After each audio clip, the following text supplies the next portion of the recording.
हम सब जानते हैं कि प्लास्टिक हर जगह है, हमारे कपड़ों में, हमारे खाने में, हमारे चारों तरफ। पर क्या कभी ये सोचा है कि ये हमारे अंदर भी हो सकता है? आज हम इसी अदृश्य खतरे यानी माइक्रो प्लास्टिक की कहानी को परत दर परत खोलेंगे और समझेंगे कि ये हमारे शरीर में कैसे और कहाँ तक पहुँच रहा है। हमारी कहानी की शुरुआत एक बहुत ही अजीब जगह से होती है, चांद से। जी हाँ, चांद से। यकीन करना मुश्किल है, पर इंसान ने वहां भी प्लास्टिक छोड़ दिया है। 1950 के दशक में जिस प्लास्टिक के दौर की शुरुआत हुई थी, आज वो इतना फैल चुका है कि पृथ्वी तो क्या चांद तक पहुंच गया है। तो ये है हमारी प्लास्टिक की दुनिया। एक तरफ तो ये एक चमत्कारी चीज है जिसने हमारी पूरी जिंदगी ही बदल दी, पर सिक्के का दूसरा पहलू भी है। यही प्लास्टिक अब एक जहर की तरह हमारे समंदर, हमारी मिट्टी, मतलब हर कोने में फैल चुका है। तो सबसे बड़ा सवाल यही उठता है कि जो प्लास्टिक बाहर हर जगह है, क्या वो हमारे शरीर के अंदर भी अपनी जगह बना रहा है? इसी एक सवाल ने वैज्ञानिकों को एक नई खोज की तरफ धकेल दिया। चलिए अब इस जासूसी कहानी की पहली बड़ी कड़ी पर चलते हैं।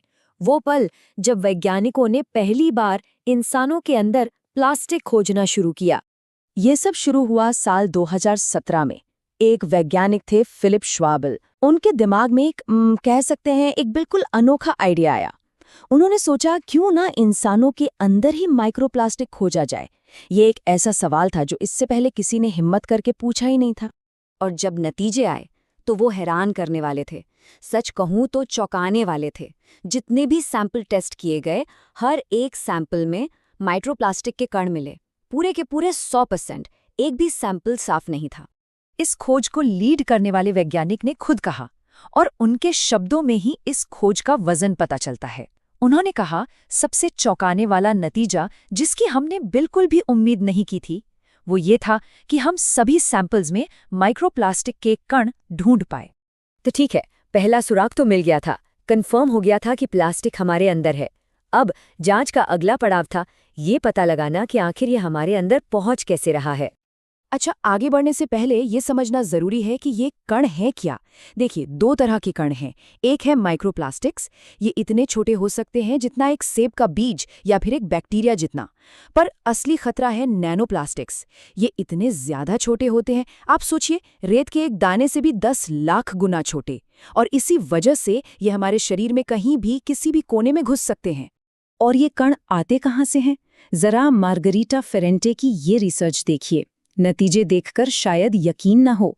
हम जो सेहतमंद फल और सब्जियां खाते हैं, वो भी हजारों प्लास्टिक कणों से भरी हैं। सिर्फ एक सेब, जी हाँ, एक सेब में करीब करीब 2 लाख प्लास्टिक के कण हो सकते हैं। और कहानी सिर्फ फलों और सब्जियों पर खत्म नहीं होती। ये मांस में है, मछली में है, यहाँ तक कि बोतलबंद पानी में। और तो और, जिस हवा में हम सांस ले रहे हैं उसमें भी प्लास्टिक है। मतलब इससे बचना लगभग नामुमकिन सा लगता है। और ये दिक्कत हमारी रोजमर्रा की छोटी छोटी चीजों में छुपी है, जैसे कि एक टी बैग। बस एक टी बैग चाय के कप में 11 अरब, जी बिलियन, 11 अरब माइक्रोप्लास्टिक कण छोड़ सकता है। सोचिए जरा। और इससे भी ज्यादा चिंता की बात यह है कि जब प्लास्टिक की बनी बच्चों की बोतलों को गर्म किया जाता है तो उनमें से बहुत ज्यादा मात्रा में कण निकलते हैं। कितने? 1 लीटर में करीब 5.5 करोड़ तक कण। तो अब तक ये तो साफ हो चुका है कि प्लास्टिक हमारे अंदर है और ये लगभग हर चीज से आ रहा है। अब हम इस पड़ताल के सबसे अहम हिस्से पर पहुंचते हैं कि ये हमारे शरीर के अंदर जाके आखिर कर क्या रहा है। ऐसा लगता है कि हमारे शरीर का जो नेचुरल डिफेंस सिस्टम है वो इसे रोक नहीं पा रहा। ये प्लास्टिक हमारे खून में मिलकर हमारे हर अंग तक पहुंच रहा है, लिवर, किडनी, दिल, यहाँ तक कि हमारे दिमाग तक। इसीलिए वैज्ञानिकों ने ये देखना शुरू किया कि ये हमारी बुनियाद यानी हमारी कोशिकाओं या सेल्स पर क्या असर डाल रहा है। तो होता क्या है, हमारे शरीर में एक सफाई वाली टीम होती है जिन्हें इम्यून सेल्स कहते हैं। जब ये सेल्स किसी प्लास्टिक कण को देखती हैं तो उसे बैक्टीरिया समझकर निगल लेती हैं, पर वो उसे पचा नहीं पाती, तोड़ नहीं पाती। और जब वो फेल हो जाती हैं तो एक तरह से फ्रस्ट्रेट होकर ऐसे केमिकल्स छोड़ती हैं जो हमारे ही शरीर के स्वस्थ हिस्सों को नुकसान पहुंचाने लगते हैं। इस पूरी प्रक्रिया को विज्ञान की भाषा में ऑक्सीडेटिव स्ट्रेस कहते हैं। और यहीं से एक और खतरनाक बात सामने आती है कि ये जो सबसे छोटे वाले नैनोप्लास्टिक हैं वो जीनोटॉक्सिक हो सकते हैं।